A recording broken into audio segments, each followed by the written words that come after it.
Bonjour à toutes et à tous et bienvenue dans Cinefiles pour cette critique tout à fait particulière parce que je vais vous parler d'un film tout particulier, Samsara. Un film sorti en 2011 de Ron Fricke. C'est un film qui a coûté 4 millions de dollars et il en a récolté 3 à travers une distribution très limitée. Mais il a eu d'excellentes critiques. C'est un film tourné en 70 mm, donc le double du 35 mm. C'est un film qui dure 1h40 et qu'est-ce que c'est vraiment que ce film? Je ne peux pas vraiment vous en parler, c'est assez compliqué. Ce n'est pas vraiment un film documentaire, ce n'est pas vraiment un film de fiction, c'est plutôt, je dirais, un film expérimental.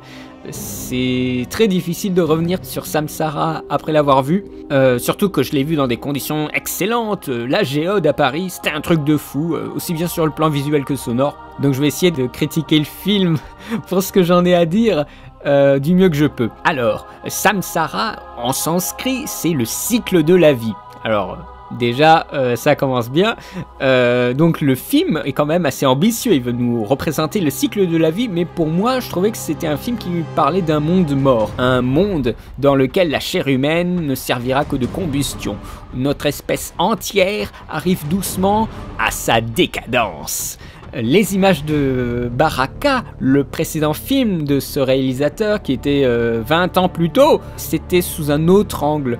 Donc ce qui est très intéressant, c'est que déjà avant, il nous donnait un signal d'alarme inconscient sur ce qui se passait sur notre planète, partout dans le monde.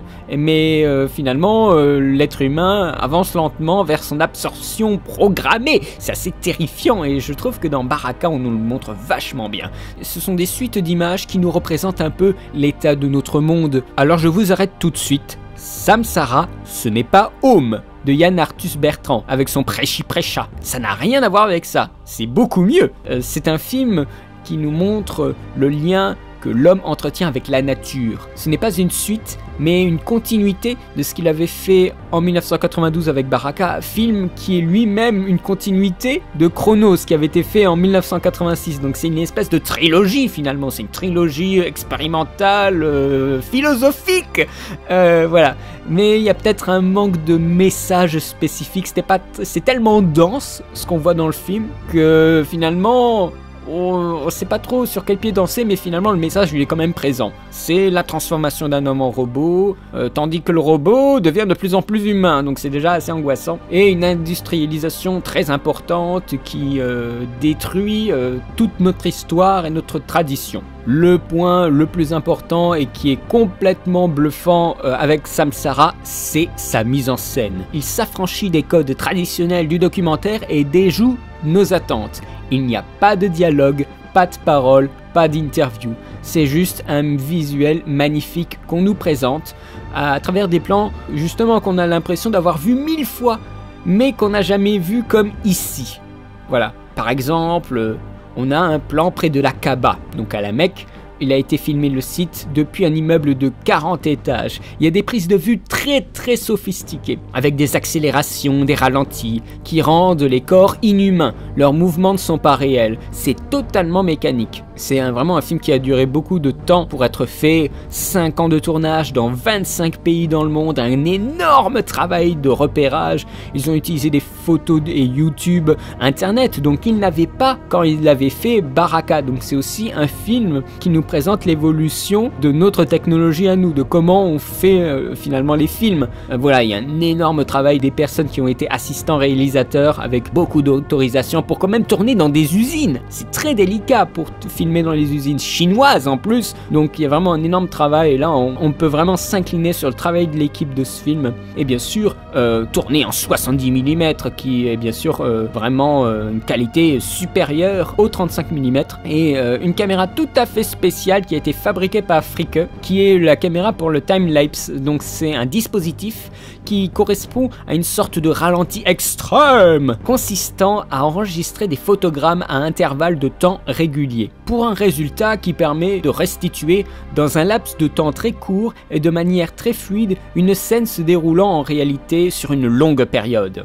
Mais quand on y réfléchit de plus près, c'est un peu une beauté à double tranchant qui peut devenir révoltante ou dérangeante, c'est-à-dire par exemple la performance du masque d'argile, l'agroalimentaire, le pénitentiaire aux Philippines. Une autre idée met en jeu la religion. En effet, alors que de nombreux fidèles musulmans tournent autour de la Kaaba dans la mosquée sacrée, l'image est accélérée et les corps perdent leur unicité et deviennent des matières blanches, uniformes, qui tournent autour d'un point fixe de manière hystérique et infinie. Une manière sans doute de dire que la religion noie l'individu dans une matière informe, violente et sans visage. Moi j'en ai vu plutôt une représentation de l'univers finalement, d'étoiles qui tournent autour de quelque chose, on ne sait pas quoi. Je trouvais que c'était justement la plus belle image du film et que pour moi, même si j'en comprenais pas le sens, je sentais que cette image, elle voulait dire quelque chose. Mais c'est vrai qu'on le voyait au cinéma, cette image, elle frappait les esprits totalement.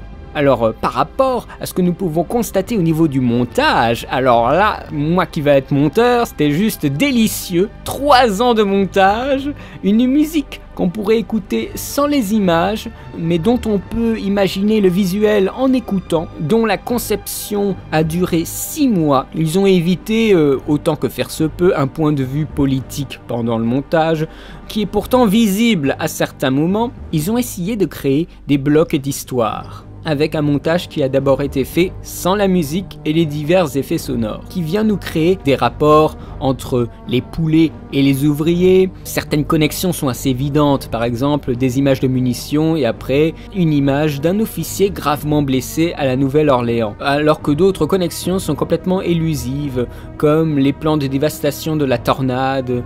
Elles sont belles et percutantes, mais elles n'ont aucun rapport entre elles et celles de Versailles, c'est-à-dire les vieux monuments encore intacts. Alors que les nouveaux sont détruits, on pourrait éventuellement penser ça, mais c'est encore très flou. Mais je pense qu'ils voulaient que le spectateur ait peut-être une liberté d'interprétation. Mais en même temps, on est un peu prisonnier du mouvement, voilà, on subit la juxtaposition des images.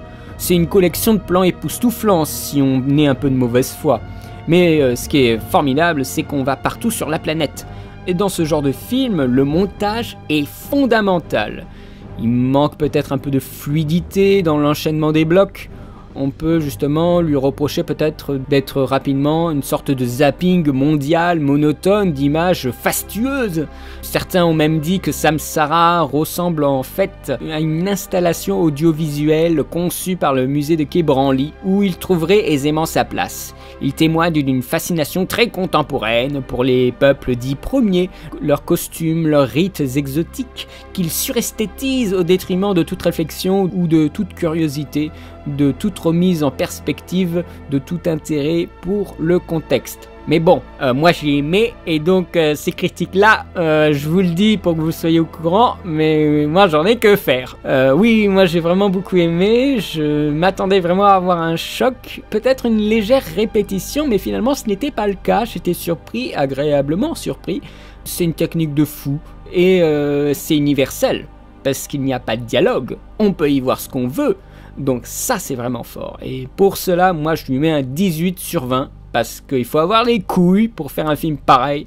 Il a fallu beaucoup de temps pour finalement un état du monde qui est parfaitement dans la lignée de ses prédécesseurs. Chronos, Baraka, c'est le prolongement d'une pensée sur l'Antiquité, l'ancien, le moderne, le contemporain, les gens, les structures, la pensée, la démence technologique. C'est un poème visuel. Il n'y a pas de prétention de tout montrer, mais il montre déjà beaucoup de choses et parfois du déjà vu. Et pour moi, ça fait une très bonne expérience, encore plus quand on le voit avec un écran géant, tellement énorme qu'on est obligé de tourner la tête pour voir toute l'image. C'est vraiment une excellente expérience. Je vous le conseille de vous procurer le Blu-ray parce que la qualité de certaines images est exceptionnelle. C'est vraiment une bonne expérience, c'est vraiment un bon film, je vous le conseille vraiment. Si vous l'avez vu par hasard, alors dites-moi vraiment ce que vous en avez pensé. Moi, ça m'intéresserait de voir si vous avez vu les précédents films de Fricke. Ça m'intéresserait de discuter avec vous, donc n'hésitez pas à poster des commentaires. Dans tous les cas, moi je vous remercie d'avoir vu cette vidéo, je vous remercie de me suivre. Je vous dis à très bientôt pour de nouvelles vidéos sur le cinéma. Allez, salut!